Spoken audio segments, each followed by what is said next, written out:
사사기 17장 1절부터 6절 말씀까지 구약성경 351페이지입니다. 사사기 17장 1절부터 6절 말씀까지 다 찾으셨으면 저하고 한 절 한 절 교독하시도록 하겠습니다. 사사기 17장 1절에서 6절입니다. 에브라임 산지에 미가라 이름하는 사람이 있더니 그의 어머니에게 이르되 어머니께서 은 1,100을 잃어버리셨으므로 저주하시고 내 귀에도 말씀하셨더니 보소서 그 은이 내게 있나이다. 내가 그것을 가졌나이다 하니 그의 어머니가 이르되 내 아들이 여호와께 복받기를 원하노라 하니라. 미가가 은 1,100을 그의 어머니에게 도로 주매 그의 어머니가 이르되 내가 내 아들을 위하여 한 신상을 새기며 한 신상을 부어 만들기 위해 내 손에서 이 은을 여호와께 거룩히 드리노라. 그러므로 내가 이제 이 은을 내게 도로 주리라. 미가가 그 은을 그의 어머니에게 도로 주었으므로 어머니가 그 은 200을 가져다 은장색에게 주어 한 신상을 새기고 한 신상을 부어 만들었더니 그 신상이 미가의 집에 있더라. 그 사람 미가에게 신당이 있으므로 그가 에봇과 드라빔을 만들고 한 아들을 세워 그의 제사장으로 삼았더라. 그때에는 이스라엘의 왕이 없었으므로 사람마다 자기 소견에 옳은 대로 행하였더라. 아멘. 우리가 구약의 말씀을 10개의 시대로 나누어서 우리가 계속 보고 있습니다.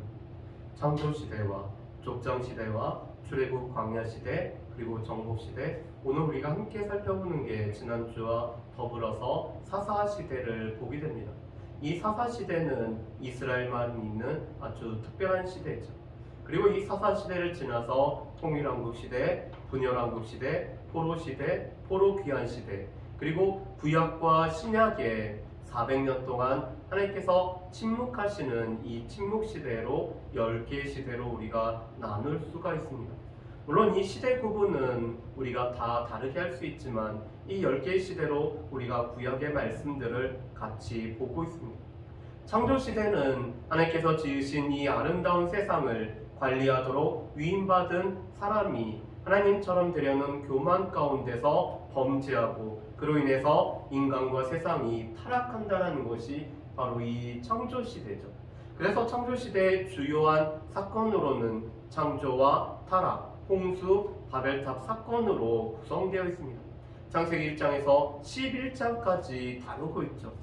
이 혼잡한 세상 가운데 하나님께서는 아브라함을 부르셔서 하나님 나라를 세우기 위한 언약을 맺으십니다. 그래서 족장시대는 큰 민족을 이루어 복의 근원이 되게 하시겠다는 하나님의 약속을 믿고 믿음의 조상들은 역경을 헤치며 살아가는 것이 바로 이 족장시대죠. 이 족장시대는 아브라함과 이삭과 야곱과 맺은 언약을 통해서 하나님께서 그 언약을 통해서 큰 민족을 이루시고 또한 땅을 허락하시며 무엇보다도 하나님의 통치를 받는 복의 근원이 되시겠다라는 약속을 해주고 있습니다. 그래서 이 족장시대 때는 하나님 나라의 주요한 3가지 요소인 민족과 땅과 이 통치권, 복의 근원에 관해서 말씀하는 거고, 이 구약부터 신약에 이르기까지, 창세기부터 요한계시록에 이르기까지 대대히 흐르는 이 하나님 나라를 잘 보여주는 것이 족장시대입니다. 족장시대는 4명의 주요 인물을 통해서 이 족장시대가 이루어지죠. 믿음의 조상이었던 아브라함, 또 화평의 사람이었던 이삭, 변화의 사람이었던 야곱, 그리고 꿈의 사람이었던 요셉으로 이 족장시대가 이루어지고 창세기 12장부터 50장까지가 족장시대를 우리에게 말씀을 합니다.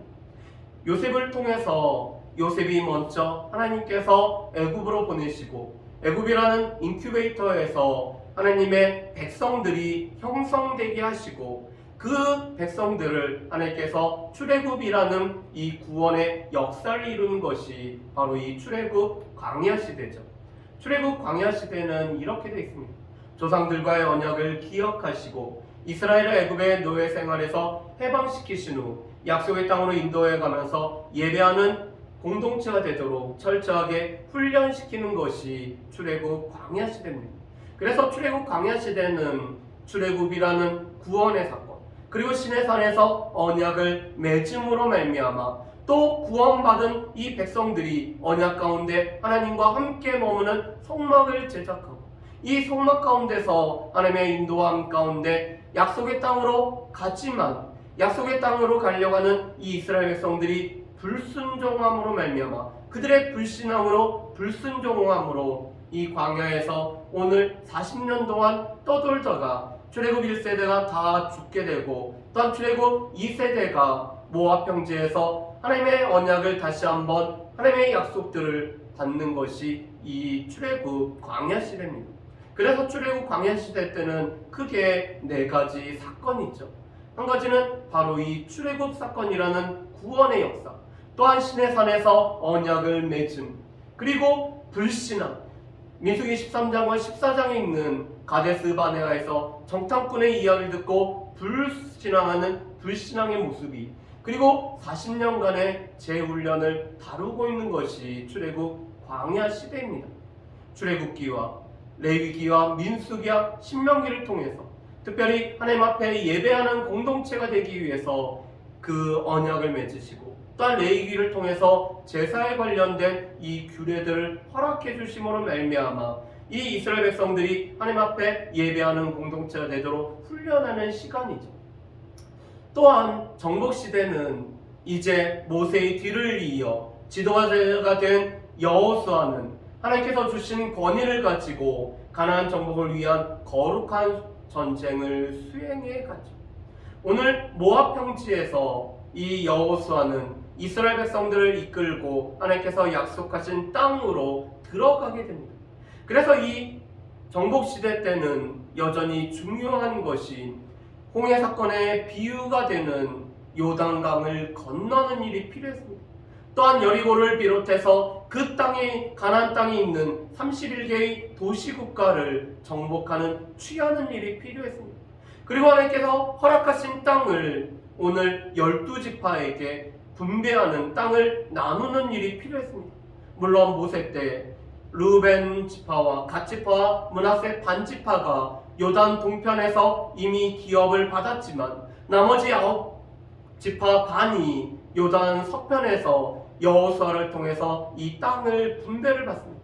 또 이 땅을 분배받은 이스라엘 백성들에게 하나님을 섬기라고 촉구하는 것이 여호수아의 말씀이죠. 그런데 무엇보다도 이 가나안 정복을 위해서 거룩한 전쟁을 수행할 필요가 있었습니다. 그렇기 때문에 가장 샘플이 되는 전쟁이 여리고 전쟁입니다. 그래서 이 정복 시대는 여리고 점령과 아이성 사건과 그리고 가나안 전역의 정복과 기업 분배라는 것을 주요 사건으로 다루고 있죠. 이스라엘 백성들은 이 요단강을 건넌 후에 길갈이라는 곳에서 여리고를 점령하기 전에 그들이 다 할례를 받게 됩니다. 그뿐만 아니라 유월절을 지키고 여호와의 군대장관을 만남으로 말미암아 이 전쟁은 단지 사람이 싸우는 전쟁이 아닌 하나님의 전쟁인 거룩한 전쟁을 수행하기 위해 이스라엘 백성들이 부름받았음을 확인하는 시간을 갖죠. 그뿐만 아니라 또 하나님께서는 도피성을 통해서 이 기업을 분배된 가운데 부지 중에 범죄한 자들이 살 수 있는 길을 열어주시는 것이 이 정복시대를 통해서 우리가 알 수가 있습니다. 그리고 오늘 우리가 살펴보는 시대는 사사시대죠. 우리 지난주에 이렇게 됐습니다. 하나님은 이스라엘이 자율적으로 살아가기를 바라셨습니다. 이 자율적으로 살아간다는 것은 열방과 다른 공동체로서, 열방은 인간의 왕이 있었지만 하나님께서 친히 왕이시기 때문에 그 하나님을 모시며 또 하나님 앞에서 자율적으로 살아가기를 하나님께서 원하셨습니다. 그렇지만 그들은 반복적으로 범죄하고 그래서 주변의 압제자를 통해서 징벌하시면 고통 중에 그들이 부르짖고 하나님은 사사를 통해서 구원하시는 것이 바로 이 사사시대의 내용이죠. 그래서 사사시대는 1장 1절부터 3장 6절까지는 정복과 하나님을 섬기는 데서 실패하였던 서론의 내용이 나옵니다. 그리고 이 3장 7절부터 16장까지는 본론으로 이 사사시대의 악순환에 관해서 오늘 말씀을 하고 있습니다. 또 하나님께서는 오늘 이스라엘 백성들의 부르짖음에 응답하여 사사를 세웠는데 이 사사는 과연 어떠한 존재이며 또 사사 시대인 죄인들의 실상을 다루는 것이 사사 시대죠. 자, 그래서 우리가 이 세 가지 주요 개념을 보면 이렇습니다. 악순환, 범죄, 정벌, 부르짖음, 구원이 반복되고 있습니다. 그런데 이것을 조금 더 자세히 살펴보면 이렇게 되죠. 여호와를 섬기다가 하나님 앞에서 범죄하고 여호와의 목전에 범죄하면은 하나님께서 진노하심으로 말미암아 이방 민족을 통해서 압제를 합니다. 그러면 이스라엘 백성들이 부르짖고 하나님께서 사사를 통해서 구원하시면은 평안을 누리고 하나님을 섬기다 또 범죄하는 이런 사이클이 악순환이 계속되고 있죠.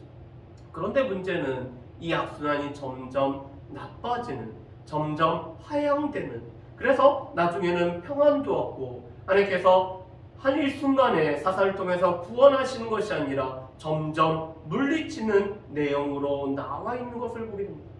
두 번째로 우리 돌아가서 보면은 이 사사는 왕과 제사장과 선지자의 역할을 함께하는 하나님의 일꾼입니다. 여기 왕과 제사장과 선지자는 구약의 주요한 세 직분이죠. 하나님 앞에 기름 부음을 받음으로 말미암아 하나님을 대신하여서 이스라엘 백성들을 인도하고 보호하고 또한 이끌어가는 이 왕이 있습니다. 하나님 편에서 백성들에게 하나님의 말씀을 선포하는 선지자가 있죠. 백성들 편에서 백성들의 죄악을 가지고 하나님 앞에 제사하며 기도하는 제사장이 있습니다. 그런데 이 역할들을 공히 행하는 것이 사사입니다. 그래서 때로는 군사 지도자가 되어서 백성들을 재판하는 행정가가 되어서 또한 백성들에게 하나님의 말씀을 선포할 뿐만 아니라 백성들의 죄악을 가지고 하나님 앞에 나아가는 일을 감당하는 것이 사사였습니다. 그래서 사사는 온니엘부터 사무엘까지가 바로 이 사사로서 쓰임을 받았다라고 우리 지난주에 나눴죠.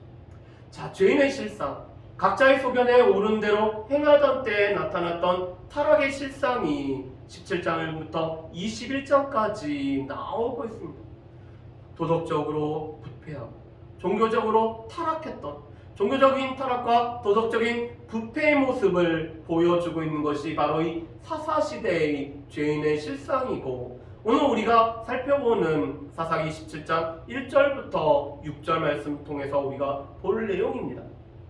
자, 먼저 이 사사기의 주제는 이거였죠. 그때 왕이 없었으므로 자기 소견에 오른 대로 행하였다. 그때 이스라엘에 왕이 없었기 때문에 자기 소견에 오른 대로 행하였다라는 것이 사사기의 주제입니다. 그래서 사사기의 주제 말씀이 17장 6절과 21장 25절에 반복이 되고 있죠. 그리고 18장 1절과 19장 1절에는 그때 이스라엘에 왕이 없었음을, 지도자가 부재했음을, 이것은 눈에 보이는 지도자는 없어도 늘 계시는 하나님이 계심에도 불구하고 하나님을 눈에 보이는 지도자를 원하고 눈에 보이지 않는 하나님을 오늘 온전히 섬기지 못했던 사사기의 상황을 말씀하는 것이 그때 이스라엘의 왕이 없었다는 것입니다. 그렇다면 눈에 보이는 왕은 없지만 우리가 지난주에 살펴본 것처럼 사사기 8장과 9장 말씀을 보면은 과연 누가 왕인지, 스스로 왕이 되는 것들을 하지 않았지만 왕처럼 살아왔던 기드온 같은 경우가 아니라 오직 하나님만이 왕이심을 믿고 따라야 되는 시대가 바로 이 사사시대였습니다. 그런데 눈에 보이지 않는 하나님이 다스리고 계심에도 불구하고 그 하나님이 아닌 눈에 보이는 지도자의 부재로 말미암아 자기 소견에 오른 대로 살아간 것이 사사시대의 사람들의 모습이었습니다. 그래서 자기 소견에 오른 대로 행하였다는 것을 다른 성경에서는 이렇게 번역을 합니다. 공동 번역에서는 제 멋대로 하던 시대였다라고 하죠. 자기 멋대로, 자기가 좋은 대로, 자기가 원하는 대로 살아갔던 시대였음을 말합니다. 또 새 번역에서는 이렇게 번역합니다. 사람들은 저마다 자기의 뜻에 맞는 대로 하였다. 하나님의 뜻을 구하는 것이 아니라 내가 나의 삶의 주인이냐, 내가 나의 삶의 모든 것들을 주장하는 사람인 것처럼 자기의 뜻에 맞는 대로 행한 것이 바로 이 사사시대였다고 말씀합니다.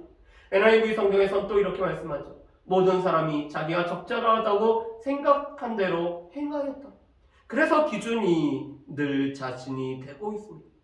하나님 앞에 물어보지도 않고 하나님 앞에 묻는 것도 단지 요식행위로 삼는, 그래서 자기가 늘 기준이 되어서 자기 눈에 합당한 것을 행했던 것이 바로 이 사사시대의 모습입니다. 그런 대표적인 모습을 우리가 미가의 이 개인적인 집을 통해서 우리가 볼 수가 있습니다. 여러분, 이 미가는 우리 미가서에 나오는 그 미가랑도 동일한 이름이죠. 미가는 미가 예후라는 말의 이 축약형입니다. 미가 예후는 여호와 같은 분이 누구인가라는 뜻을 가지고 있습니다. 여호와 같으신 분이 없다라는 뜻이죠. 여호와만이 홀로 오직 우리의 삶을 인도하실 뿐만 아니라 이끌어 가시고 다스리시는 유일하신 하나님이심을 고백하는 이름이 바로 이 미가 예후라는 이름입니다. 여러분, 그런데 이 미가는 자신의 이름에 맞게 살아가지 못했습니다. 여러분, 우리 가운데는 우리의 이름대로 살아가는 것이 얼마나 중요한지, 우리의 부모님들이 우리에게 믿음을 담아서 소망을 담아서 우리의 신앙을 담아서 우리에게 이름을 부여해 줄 때는 이 이름대로 살아가기를 원합니다. 마찬가지로 미가 예후라는 이름, 여호와 같은 분이 없다라는 이 이름대로 살아가야 됨에도 불구하고 이 미가는 그 어머니의 은을 훔치고 있습니다. 여러분, 그런데 이 미가가 자신의 어머니로부터 훔친 이 액수가 얼마인 줄 아십니까? 은 1100개를 훔쳤다고 합니다. 그런데 사사기 16장 5절 말씀에 보면은 이 블레셋의 5방백이 한 방백씩 은 1100개를 오늘 삼손에게 현상금으로 걸고 있습니다. 한 방백이, 한 도시를 다스리는 방백이 이 삼손을 현상금으로 걸었던 어마어마한 금액이 바로 이 은 1100개라는 것입니다. 그런데 미가는 자신의 어머니 수중에 있는 이 은 1100개를 그가 훔치고 있습니다. 아마도 이 미가의 집은 은 1100개가 있을 정도로 넉넉했던 집인 것 같습니다. 5절 말씀에 보면은 미가의 집에는 신당마저도 있을 정도로 아주 부유했던 것 같습니다. 그런데 돈이 없어진 것을 발견하고 미가의 어머니가 저주를 하고 있습니다. 이 저주의 이야기를 듣고 미가가 그의 어머니에게 은 1100개를 오늘 돌려주고 있죠. 여러분, 그런데 여기서 보면은 여호와 같은 분이 누구인가라고 이렇게 말하는 사람이 어머니의 수중으로부터 오늘 도둑질을 하고 있습니다. 또 그 어머니는 자신의 아들이 훔쳐간지도 모르고 아마 집안에 누군가가 훔쳐갔다라고 생각한 나머지 저주를 오늘 행하고 있습니다. 미가는 자신의 잘못을 뉘우치고 하나님 앞에 여호와 같은 분이 없으심을 고백하면서 자신의 삶을 돌이키기 위함이 아니라 어머니의 저주를 듣고 이 은 1100개를 오늘 내고 있습니다. 그랬더니 그 어머니가 내 아들이 복받기를 원한다라고 금세 말을 바꾸고 있습니다. 여러분, 그런데 우리의 말은 우리의 입을 떠나고 나서는 다시 주워 담을 수가 없죠. 우리가 엎질러진 물이 있는 것처럼, 엎질러진 물을 다시 되돌릴 수 없는 것처럼, 쉬를 떠난 화살을 되돌릴 수 없는 것처럼 우리 입에서 나와간 이 말을 우리는 되돌릴 수가 없습니다. 이 어머니는 이미 저주의 말을 했는데 내 아들이 복받기를 원한다고 하고 있습니다. 그랬더니 그들이 하고 있는 일이 뭔지 아십니까? 우리 사사기 17장 3절과 4절 말씀을 보면은 이렇게 되어 있습니다. 제가 읽어보겠습니다. 미가가 은 1100을 그의 어머니에게 도로 주매 그의 어머니가 이르되 내가 내 아들을 위하여 한 신상을 새기며 한 신상을 부어 만들기 위해 내 손에서 이 은을 여호와께 거룩히 드리노라. 그러므로 내가 이제 이 은을 내게 도로 주리라. 미가가 그 은을 그의 어머니에게 도로 주었으므로 어머니가 그 은 200을 가져다가 은장색에게 주어 한 신상을 새기고 한 신상을 부어 만들었더니 그 신상이 미가의 집에 있더라. 아멘. 3절과 4절 말씀을 보면은 도저히 신앙인이라고 할 수 없는 모습이 나오고 있습니다. 저주를 되돌리고 자신의 아들이 복받게 하기 위해서 미가의 어머니는 지금 우상을 새기고 우상을 부어 만들기를 원하죠. 그러면서도 이 미가의 어머니는 이렇게 얘기합니다. 이 은을 내가 여호와께 거룩히 드리노라라고 말하고 있습니다. 하나님께서 가장 싫어하는 것이 무엇이죠? 어떠한 형상으로든지 우상을 만드는 것을 싫어합니다. 하나님 아닌 다른 신을 섬기지 말라라는 것이 바로 십계명의 첫째와 둘째 계명이죠. 그런데 하나님 아닌 다른 신을 섬길 뿐만 아니라 우상을 만들면서도 이 은을 여호와께 거룩히 드린다라고 말하고 있습니다. 하나님께서 원하지 않는 하나님의 말씀을 어기면서도 마치 여호와께 거룩한 예물을 드리는 것처럼 이 은을 거룩히 드린다라고 하고 있습니다. 그러면서 한 신상과 한 우상을 지금 새기어서 또 부어서 만들고 있죠. 그런데 한술 더해서 미가는 또 이런 일을 하고 있습니다. 우리 5절 말씀 보면은 이렇게 돼 있죠. 그 사람 미가에게 신당이 있으므로 그가 에봇과 드라밈을 만들고 한 아들을 세워 그의 제사장으로 삼았더라 합니다. 여러분, 지금 미가가 지금 세 가지 일을 더 하고 있습니다. 에봇을 만들고 있습니다. 여러분, 에봇이라는 것이 무엇이죠? 이것은 제사장이 입는 겉옷이었죠. 우리 사사기 8장 27절 말씀에 보면은 기드온이 금으로 에봇을 만들었기 때문에 그 에봇이 기드온과 온 이스라엘의 올무가 되었던 것을 우리가 지난주에 볼 수가 있었습니다. 그뿐만 아니라 이 드라빔은 창세기 31장 19절 말씀에 보면은 야곱의 아내 라헬이 아버지 라반의 집에서 나올 때 훔쳐 나온 가정의 수호신이 바로 이 드라빔이었습니다. 이 드라빔이라는 것은 점을 치는 데 사용했던 작은 우상이며 가정의 수호신이었습니다. 그런데 이 드라빔이 중요한 것은 드라빔은 재산의 상속권이 부여되어 있습니다. 오늘 드라빔을 준다는 것, 드라빔이 옮겨졌다는 것은 재산의 상속권을 주고 이 재산이 옮겨졌다는 것을 뜻하고 있습니다. 또한 이 드라빔의 소유자는 가정에서 지휘권을 가질 수가 있었다고 합니다. 그래서 만약 소유자가 결혼한 딸인 경우는 친정아버지의 재산 상속권이 그 남편에게 주어진 것이었습니다. 그렇기 때문에 라헬은 그 아버지 라반의 재산이 탐이 나서 드라빔을 가지고 가고 그것을 그 야곱의 집에 계속 가지고 있는 것이죠.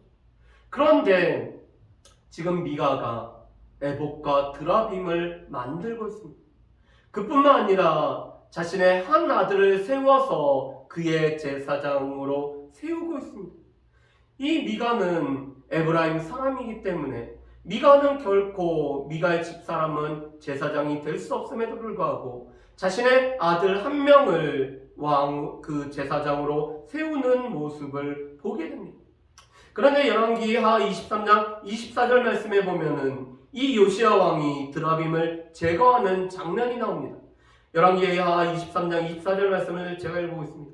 요시야가 또 유다 땅과 예루살렘에 보이는 신접한 자와 점쟁이와 드라빔과 우상과 모든 가증한 것을 다 제거하였으니 이는 대제사장 hilki야가 여호와의 성전에서 발견한 책에 기록된 율법의 말씀을 이루려 함이라. 아멘. 오늘 율법의 말씀대로 드라빔을 제거하고 있는데 이 드라빔이 요시야 시대까지 오랜 세월 동안 계속 함께하고 있는 것을 보게 됩니다. 그런데 바로 이 미가가 에봇과 드라빔을 그리고 자신의 한 아들을 제사장으로 삼고 있습니다. 그런데 여기서 보면은 자기 소견대로 행했던 미가와 미가의 어머니를 볼 수가 있죠. 그의 어머니의 돈을 훔칠 뿐만 아니라 또한 애복과 드라빔을 만들고 세계인 신상과 부은 신상을 가지고 또 그것으로 인해서 복받는다라고 생각하는 미가와 미가의 어머니를 볼 수가 있습니다. 그들은 이런 생각을 하는 거죠. 오늘 신상이 있고 에봇이 있고 드라빔이 있고 또 무엇보다도 제사장이 있으면은 하나님의 복이 자연스럽게 그들에게 임한다라는 생각을 가지고 있습니다. 그래서 그들은 무척 종교적으로 혼합된 일들을 지금 하고 있죠. 그런데 여기서 끝나는 게 아니라 또 자기의 소견에 옳은 대로 행하는 한 사람을 보게 됩니다. 그는 바로 레위인이었습니다. 이 레위인은 유다 베들레헴을 떠나서 거류할 곳을 찾는 사람이었습니다. 그런데 이 레위인을 만나고 미가가 그를 자신의 아버지와 제사장이 되라고 합니다.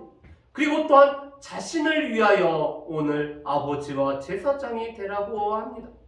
우리 사사기 17장 7절과 8절 말씀에 보면은 거류와 거주라는 두 단어를 오늘 사용하고 있습니다. 이 거류라는 것은 잠시 머물다라는 것입니다. 그런데 유다 베들레헴에서 이 레위인 청년은 레위인으로서 오늘 그곳에서 거주해야 되는데도 불구하고 거류하고 있습니다. 왜냐하면 이스라엘 백성들이 레위인이 받아야 될 응당의 몫을 주지 않기 때문에 이 사람은 거류를 하고 있죠. 그러다가 에브라임에 또 거류하러 왔는데 미가를 만나서는 미가의 집에 미가 개인을 위한 제사장이 되어서 거주를 하고 있는 것을 보게 됩니다. 그런데 이 레위 청년은 미가의 아들 중 하나같이 되어질 뿐만 아니라 미가의 제사장이 되고 있습니다. 특별히 13절 말씀에 보면은 미가가 이 레위인 청년을 자신의 제사장으로 삼는 이유가 있습니다. 우리 13절 말씀 한번 같이 읽어보실까요? 이에 미가가 이르되 레위인이 내 제사장이 되었으니 이제 여호와께서 내게 복 주실 줄 아노라. 아멘. 오늘 그는 하나님으로부터 복을 받기 위해서 하나님으로부터 주어지는 복이라면은 무슨 수단을 가리지 않고 다 행하고 있습니다. 자신의 아들을 제사장으로 삼았지만 뭔가 조금 부족하다는 느낌이 있었는데 마침 레위인 청년을 만나고는 그가 레위인이기 때문에 이 레위인을 내가 제사장으로 세우기만 하면은 여호와께서 복 주실 걸로 믿고 있습니다. 그래서 미가는 삭슬 주고 이 레위인을 고용을 하고 있죠. 레위인은 또한 자신이 미가에 의해서 고용을 받았다라고 그가 이야기를 하고 있습니다. 여러분이 지금 이 미가와 이 레위인 청년은 이 성역을 하나님께서 일하는 하나님 앞에 맡겨진 이 제사장의 사역을 오늘 돈을 주고 고용할 수 있고 고용될 수 있는 관계라고 오늘 생각을 하고 있습니다. 그래서 사사기 18장 4절 말씀에 보면은 이 레위 청년의 입을 통해서 내가 미가의 집에 고용되었다라고 오늘 이야기를 하고 있습니다. 자, 그런데 자기 소견에 오른 대로 행한 것은 미가와 이 레위인뿐만이 아니었습니다. 우리 보면은 이제는 단지파가 오늘 자기 소견에 오른 대로 행하고 있습니다. 이 단지파는 지금 자기들의 거주할 기업을 땅을 구하는 중이었다고 말씀합니다.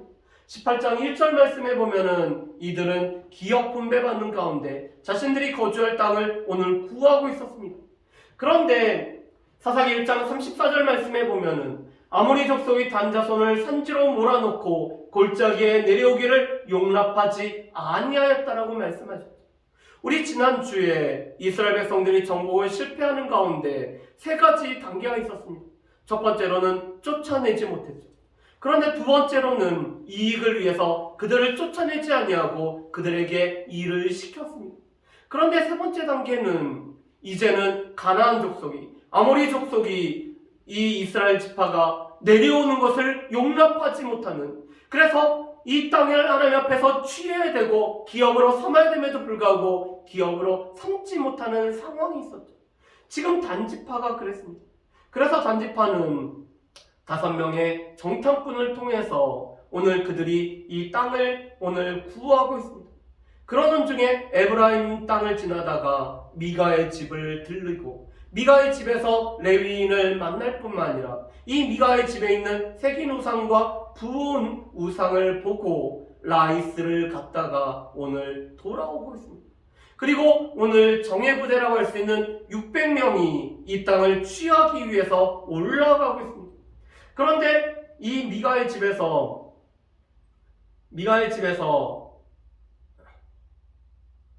새긴 신상과 에봇과 드라빔과 부어 만든 신상을 그들이 가져가죠. 5명으로부터 이 미가의 집에 오늘 신상도 있고 에봇도 있고 드라빔도 있다 하는 이야기를 듣고는 이것들을 다 가져가고 있습니다. 그뿐만 아니라 이 레위인을 네가 한 사람의 제사장이 되는 것과 한 지파의 제사장이 되는 것 중 어떤 것이 더 나은지를 물으면서 이 레위인을 자신들의 제사장으로 오늘 삼고 있습니다. 그뿐만 아니라 이 쫓아오는 미가에게 힘의 논리로 엄포를 놓죠. 더 이상 쫓아오면은 너 가만두지 않겠다라는 것이 단지파의 이야기였습니다. 그뿐만 아니라 평화롭게 살고 있는 라이스를 취하고 있습니다. 아모리 족속에게는 오늘 힘으로써 오늘 그들을 정복하고 그들을 두려워하지 않는 가운데 정복하는 일을 하지 못하면서 미가 개인에게 아니 평화롭게 살고 있는 라이스 사람들은 힘으로 오늘 이 그들이 땅을 취하고 있는 것이 바로 이 단지파입니다. 그래서 우리가 지난주 살펴봤던 이 지도처럼 이 미 단지파는 이 유다와 에브라임 사이에 주어진 이 기업을 두고 북쪽으로 올라가서 단이라는 곳을 세우고 자신들의 기업을 얻는 곳으로 삼고 있죠. 여러분, 그런데 오늘 말씀에서 우리가 마지막 한 말씀을 좀 같이 한번 살펴봤으면 좋겠습니다. 우리 사사기 18장 30절 말씀을 한번 보실까요? 우리 사사기 18장 30절 말씀은 없습니다. 우리 성경에서 찾으셔야 됩니다. 우리 사사기 18장 30절 말씀을 우리 같이 한번 읽어보겠습니다. 사사기 18장 30절 말씀입니다. 같이 읽습니다. 단 자손이 자기들을 위하여 그 새긴 신상을 세웠고 모세의 손자요 게르솜의 아들인 요나단과 그의 자손은 단 지파의 제사장이 되어 그 땅 백성이 사로잡히는 날까지 이르렀더라. 아멘. 여러분, 사사기 17장과 18장에 나왔던 이 레위인 청년의 정체가 18장 30절에 나타나고 있습니다. 이 청년의 정체는 모세의 손자 게르솜의 아들이었던 요나단이었습니다. 지금 이 사사기 17장과 18장은 사사시대 초반에 이루어졌던 일이었습니다. 그리고 모세의 손자이자 게르솜의 아들이었던 이 요나단이 유다 베들레헴에서 오늘 레위인으로서 오늘 보압 자손으로 섬기는 일을 감당해야 되는데 그가 오늘 떠돌아다니다가 미가 개인의 제사장이 되고 이제는 단 지파의 제사장이 되어서 오늘 요나단과 그의 자손은 단 지파가 오늘 사로잡힐 때까지 단 지파의 제사장이 되고 있습니다. 모세가 어떠한 사람입니까? 하나님의 말씀, 하나님의 율법을 이스라엘 백성들에게 선포했을 뿐만 아니라 우상을 섬겨서는 안 됩니다. 십계명 말씀을 통해서 하나님을 섬김에 있어서 다른 신을 두지 말고 어떠한 우상으로도 하나님의 형상을 오늘 새기지 말라라고 우상을 만들지 말라고 말씀을 전했던 모세였는데 그의 손자는 이 우상을 오늘 섬기고 이 우상을 가지고 오늘 단지파의 제사장의 노릇을 하고 있는 것입니다.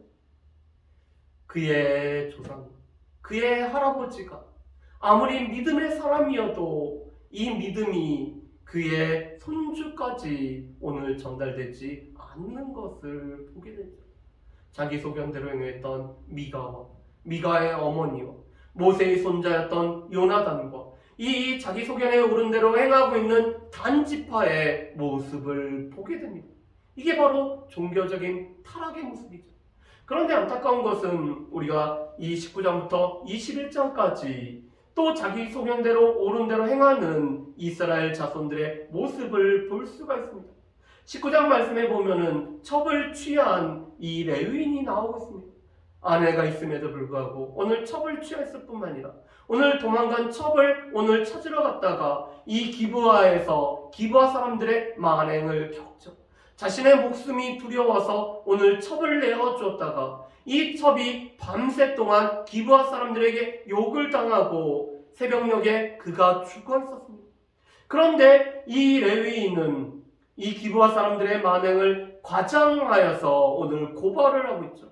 자신의 첩을 12토막으로 나눠서 이스라엘 지파에 다 보내고 오늘 과장되게 이야기합니다. 마치 자신의 목숨을 해하려 했기 때문에 어쩔 수 없이 오늘 이 레위 첩이 오늘 이렇게 죽음을 당했다라고 이야기를 하고 있습니다. 그런데 이 이야기를 듣고 베냐민 지파와 이스라엘 자손들 가운데 내전이 벌어지고 있죠. 그런데 사사시대 그 어느 때든지 이스라엘 전체가 하나로 단합된 적이 없었음에도 불구하고 베냐민과의 전쟁 속에서는 이스라엘 자손들이 다 한마음이 되고 있습니다. 그런데 그들은 자신들이 결정한 것은 형식적인 기도를 통해서 하나님으로부터 추인을 받기를 원하고 있죠. 그래서 사사기 20장 18절과 23절과 28절 말씀에 보면은 오늘 그들은 기도의 순서를 잘못하고 있습니다. 무엇보다도 이 베냐민이 우리의 형제인데 그들과 싸워야 될지를 물어보고 우리 중에서 누가 먼저 올라가야 되는지 우리가 이 싸움을 치를 만한 자격이 있는지를 하나님 앞에 물어야 됨에도 불구하고 우리 중에 누가 올라갈까요? 그들은 우리의 형제입니다. 우리가 정말 이 싸움을 싸워야 됩니까? 라고 오늘 반대로 기도를 하고 있습니다. 이것은 무엇일까요? 자신들이 이미 자기들 뜻대로 다 결정해놓고 마치 하나님 앞에 물어보는 것처럼 형식적인 기도를 드리고 있는 것입니다. 그래서 두 번의 전쟁 가운데서는 이스라엘 자손들이 지죠. 그렇지만 마지막 세 번째 전쟁은 베냐민 지파가 600명만 남겨두고 다 없어질 위기에 처하고 그래서 실로에서 오늘 이스라엘의 처녀들을 이 600명의 사람들에게 아내로 주는 것으로 이 사사기 21장이 끝나고 있습니다. 도덕적인 부패.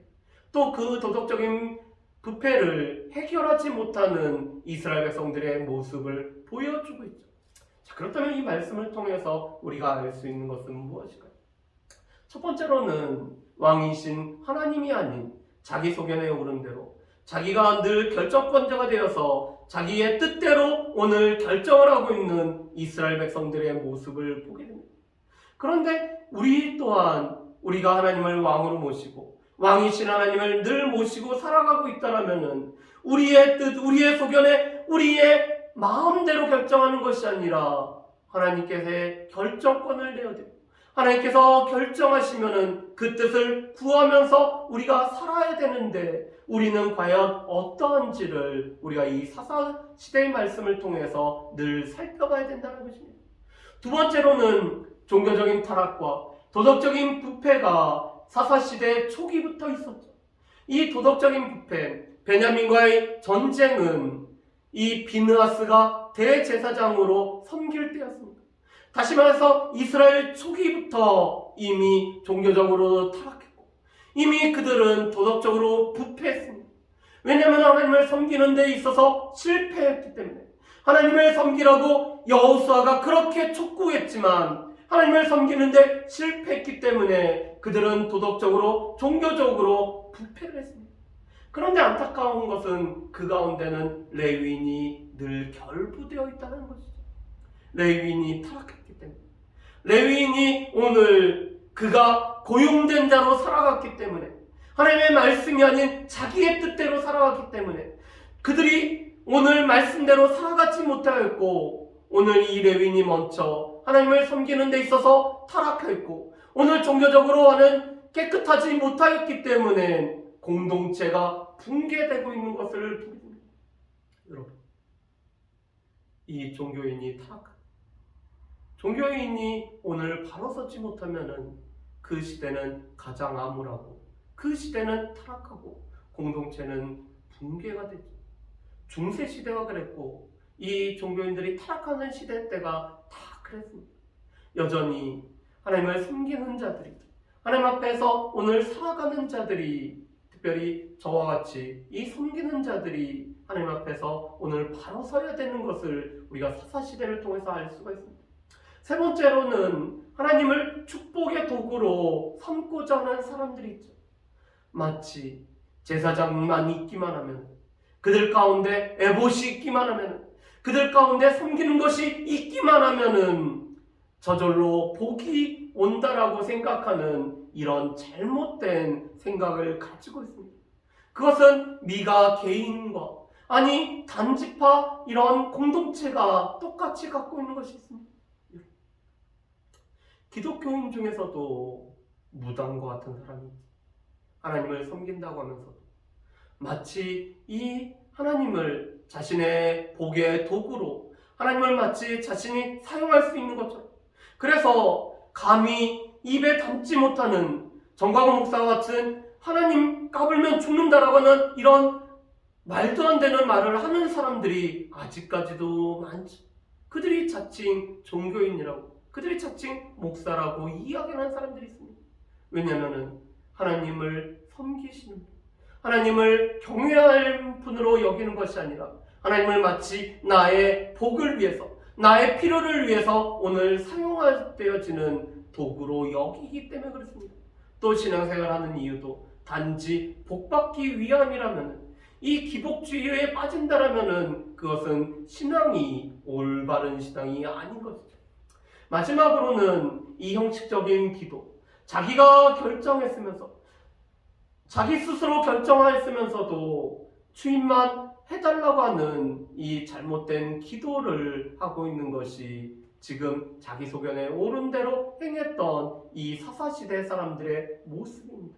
혹시 우리 가운데도 우리가 우리 스스로 결정해놓고 우리가 다 해놓고도 하나님 앞에 형식적인 기도로 하나님 앞에 제가를 받고자 하는 우리의 모습은 없는지 우리가 살펴볼 수 있기를 원합니다.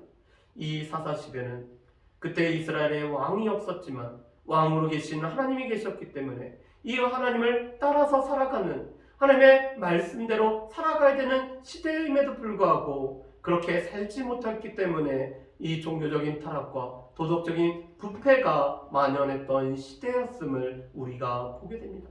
바라기는 이 사사시대의 모습을 통해서 우리 자신들을 살펴보고 우리의 삶을 돌아볼 뿐만 아니라 우리의 왕이신 하나님을 온전히 섬기고 따라갈 수 있는 저 여러분들 되시기를 주님의 이름으로 축복합니다. 우리 이 시간에 지난주와 같이 왕이신 나의 하나님 찬양하면서 하나님께서 우리의 삶의 왕이시기 때문에 그 왕이신 하나님을 따라 살아갈 수 있는 우리의 삶이 되게 해달라고 함께 기도하는 시간을 갖도록 하겠습니다.